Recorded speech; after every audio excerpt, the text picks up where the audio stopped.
How can we measure material progress? In the 1840s, the great German chemist Justus von Liebig observed, "It is no exaggeration to say that we may fairly judge of the commercial prosperity of a nation by the amount of sulphuric acid that it consumes." And many men since then have agreed with him. In this program, we're going to look at the basis of that statement, and I've come to Teesside to look at an impressive survival of a Victorian process for the manufacture of sulphuric acid.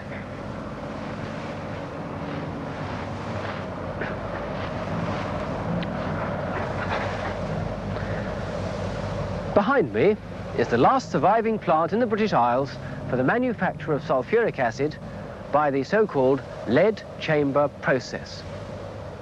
This process really began in 1749, and as you can see, it can still continue in the late 20th century. It began and continued on the basis of a demand for the brown, oily liquid, which is a 77% solution of sulphuric acid in water. In many ways, this liquid looks as unpromising as coal tar, but its potential is as great. There, however, the resemblance ends. The concentrated acid is extremely corrosive. Even lead, one of the metals most resistant to it, eventually becomes coated with white lead sulfate, cloth is rotted, and skin attacked almost at once. Its chemical reactions are legion. Here at Seaton Carew may be seen all the features that characterized the lead chamber process during its emergence in the 19th century. First, the great lead chambers in which the reactions took place, themselves a heritage from the 18th century, in fact. Then the furnaces outside the chambers in which the raw materials were burnt, and finally, the massive lead-covered towers that were to become such a conspicuous feature of the plant in its later days. Yet there was a time, early in the 18th century, when sulphuric acid was produced only on a minute scale. It was made by heating the vitriols, themselves prepared by weathering certain minerals. In this way, sulphuric acid became known as oil of vitriol. But because of the expense of the raw material, the product remained largely a chemical curiosity. All this was to change with the invention of a totally new method of manufacture. We can put it very simply like this. Water, the colourless gas sulphur dioxide, and the brown gas nitrogen dioxide react together to give sulphuric acid H2SO4, the most famous formula on record, and one other product, a gas, nitric oxide. Fortunately, oxygen from the air converts the nitric oxide back to nitrogen dioxide, and so the process can go on. In this method, sulphur dioxide was formed by burning sulphur, formerly called brimstone, a substance which occurred in vast quantities in Sicily. In 1697, Lemery had described an experiment in which sulphur and saltpeter, two of the components of gunpowder, were heated together in a bell jar over water.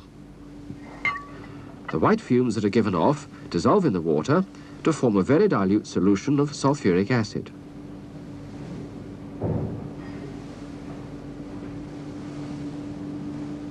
In England, the first industrial application of Lemery's experiment seems to have been made by Joshua Ward in 1736. Known unkindly to posterity as the notorious quack, Ward presumably required the acid for his pharmaceutical concoctions.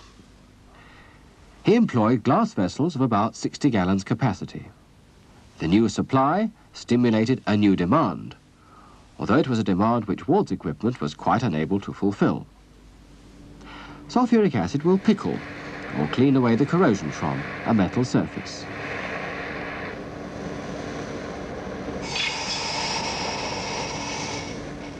Despite Ward's attempts to keep his method of manufacture secret, sulphuric acid works began to spring up all over Britain in the neighbourhood of those industries concerned with the purification and cleaning of metals. Shortly afterwards, by mid-18th century, increasing demands for the acid were being made by another sector of industry, that concerned with textiles. Expansion of the textile industry had been held up by the time required for the traditional bleaching process. In this, the cloth had been treated with alkali and then to a prolonged exposure to sunlight. Finally, the alkali was neutralized by sour milk. But in 1756, Francis Holmes suggested replacing the milk by sulphuric acid, thus greatly accelerating the whole process. Later still, in the 1780s, the whole bleaching process was transformed by using the newly discovered element chlorine. The production of chlorine again involved the use of sulphuric acid as its first step. Nor was this all. There was a tremendous increase in demand due to the emergence of another great chemical industry, the alkali industry, described in another program. Throughout the 19th century, new markets for sulphuric acid continually opened up. 1842 saw the first patent for the use of sulphuric acid for making fertilizers. And from 1854, it was employed in the manufacture of alum, a chemical used as a mordant, something to help dyestuffs to adhere to fabrics. And so we have this major problem of a vastly increased demand. Given Ward's glass vessels, industry would soon have been starved of its vital sulphuric acid. They were so small, yet they could hardly have been bigger, for glass was both expensive and fragile. The problem of vessel construction was solved by John Roebuck in 1746. He made lead houses for his reaction, roughly 6 foot each way. And indeed the problem then became that of building lead chambers large enough to meet the increasing demand for sulphuric acid. It was quite one thing to build small lead houses, and quite another to construct vast chambers the size of a cathedral. Lead was, of course, a familiar metal, but it had never been employed on this scale before. Breakthrough is a term one should normally use with caution, but one certainly occurred with the realization that lead sheets can be joined together by autogenous soldering. That is, using molten lead itself in place of ordinary solder. Obviously, this requires a hot flame to melt the lead. Today, an oxyacetylene flame is used, but in the last century, it involved a hydrogen blowpipe, which produced a hot flame by burning hydrogen gas in a jet of air. Air was pumped into the flame with a bellows pump, but hydrogen gas had to be specially generated by dropping acid from the top onto zinc in the bottom compartment and tapping off hydrogen through a valve system in the middle. This apparatus was known as the plumber's machine. By means of this simple contraption, lead sheets could be joined together on site to produce chambers of the huge capacity that were to become a common feature of sulphuric acid plants by the mid-19th century.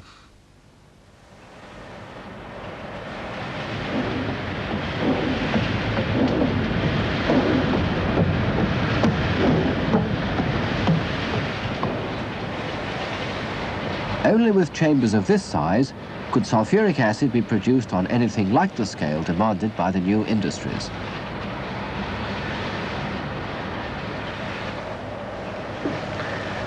We're now up aloft inside one of the housings of a set of lead chambers here at Seaton Carew. You'll notice we've come a long way since Roebuck's time, and these chambers are constructed on a scale far greater than he ever knew. Each of these is about 40,000 cubic feet capacity, but they're not the biggest that have ever been constructed. Some chambers 4 times that size have been made. Now, anybody who starts to build a lead chamber on this scale is inviting problems, because lead is a very unsuitable material in some ways, being both soft and also dense or heavy. It tends to sag under its own weight. And so it has to be supported on a wooden framework like this. It's made of pine wood, and it's kept a few inches away from the chamber itself. This is because the chamber is quite hot. It has to be circulated by cooling gases all the time. If this were not so, there would be local overheating and a very greatly increased rate of corrosion inside. And so the lead chamber is supported by the wooden framework at a distance. These lead flaps are used to connect the two together. Now, on the other side of this walkway, there's another wooden framework. This one, also very substantial, holds the shutter boards, which are the most concern of a lead chamber plant from outside. There was a case where this shuttering was not in position in Bolton many years ago, and the whole chamber collapsed at the gust of a particularly violent gale. Now, this chamber is working, but the next one in the series is not. It's under repair. So we're going to have a look at that now.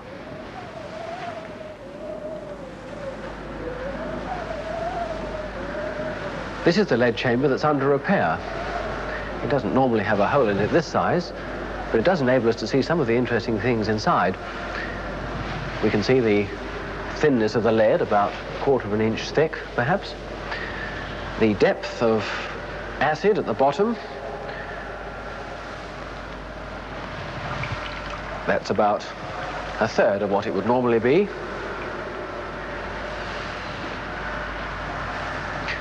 But the most impressive thing is to see the enormous volume of the chamber and the great cavernous depths in which the reactions took place.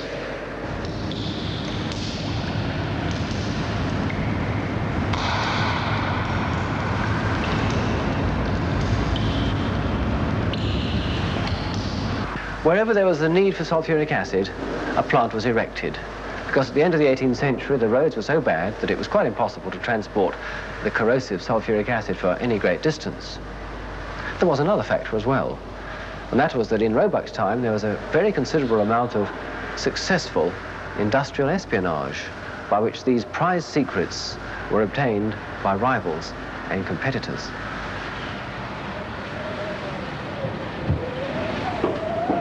Some of the ideas seem simple enough to us now, but we must remember that this was the first time industry had really faced the problem of coping with large quantities of hot, corrosive, toxic gases.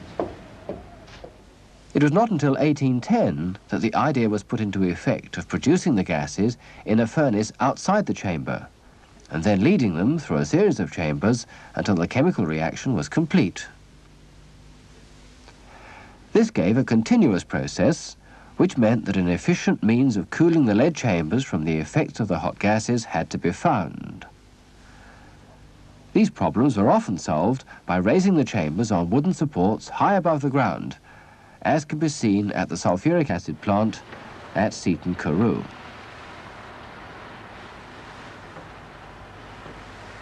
On the roof of the chamber, the works manager, Mr. Iyer, told me of some of the problems of handling the hot gases. Why, for example, the roof is particularly vulnerable. Well, it's supported entirely by these straps. All of these straps are burnt onto the lead sheet, wrapped round the timbers and nailed. We tend to get these cracks, especially around the sides, where most of the weight is. This chamber is being in use for about 15 years or more, and it's actually getting a bit beyond repair while it's in use. Throughout the last 200 years, the lead chamber process has suffered many vicissitudes of fortune due to the changing nature of a third problem, that of the availability of raw materials. The traditional source had been the element sulphur, itself obtained from the volcanic slopes of Sicily. But in the early 19th century, a curious succession of events changed all that. John Tennant from St. Rollox and the Liverpool manufacturer James Muspratt joined forces in buying some sulphur mines in Sicily. The Neapolitans, then part of the Sicilian kingdom, became jealous, and a monopolistic agreement was signed in Sicily with a French company, and a high export duty was clamped upon the sulphur. Following a somewhat hair-raising exercise in gunboat diplomacy by Britain, the price of sulphur in this country was doubled, and manufacturers had to look elsewhere. An obvious solution lay in the minerals known as pyrites, where sulphur is combined with iron or copper or other metals. The one most commonly used was iron pyrites, or fool's gold. By 1870, 90% of Britain's sulphuric acid came from this source, much of it imported from Spain. Now it so happens that the Seaton Carew plant has never employed this raw material. What was used instead can be inferred by simply looking round us at the site. In years to come, an industrial archaeologist would find many a valuable clue in the multicoloured mineral heaps that are still visible. These black tips are the residues from the zinc smelting plant that once occupied the site. Zinc concentrates, rich in sulphur, were imported from Australia, and pure zinc was manufactured here. A byproduct was sulphur dioxide, and this explains the location of the lead chamber plant. But times changed again, and it became no longer economical to smelt zinc here, though the sulphuric acid works remained. Here is the most conspicuous heap on account of its golden brilliance. I was joined here by Mr. George Gilchrist, the works director. Why was this material so much prized, Mr. Gilchrist? Well, this material contains 99.5% sulphur, and in effect gives you a pure sulphur dioxide. It gives you a pure acid and also gives you process control much better. And is this the material you use here? No, we use spent oxide here at the moment, although we do use small amounts of sulphur to dose it up to bring it up to the necessary percent sulphur in the raw material. Yes, but if this sulphur is so pure and so good, why don't you use it throughout? Cost, purely and simply cost. Chamber plants can burn anything that contains sulphur. Yes. Sulphur residues, spent oxide, anything else. We use sulphur to boost the raw materials up to a 50% so that we can actually work it on the furnaces.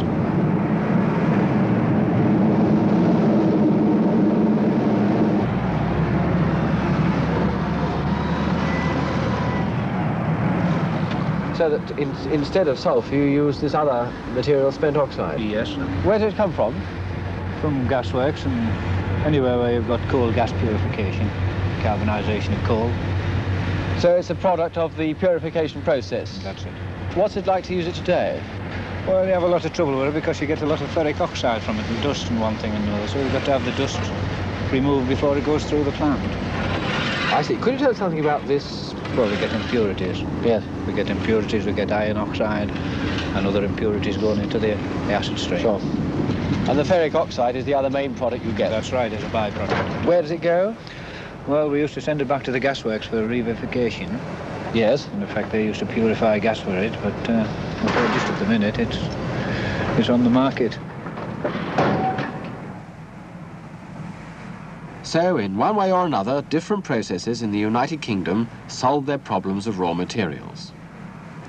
Let me remind you, however, that the lead chamber process depends upon another material, the gaseous catalyst, nitrogen dioxide. This is expensive to make, and today nearly all of it has been removed from the effluent gas by an efficient process of washing.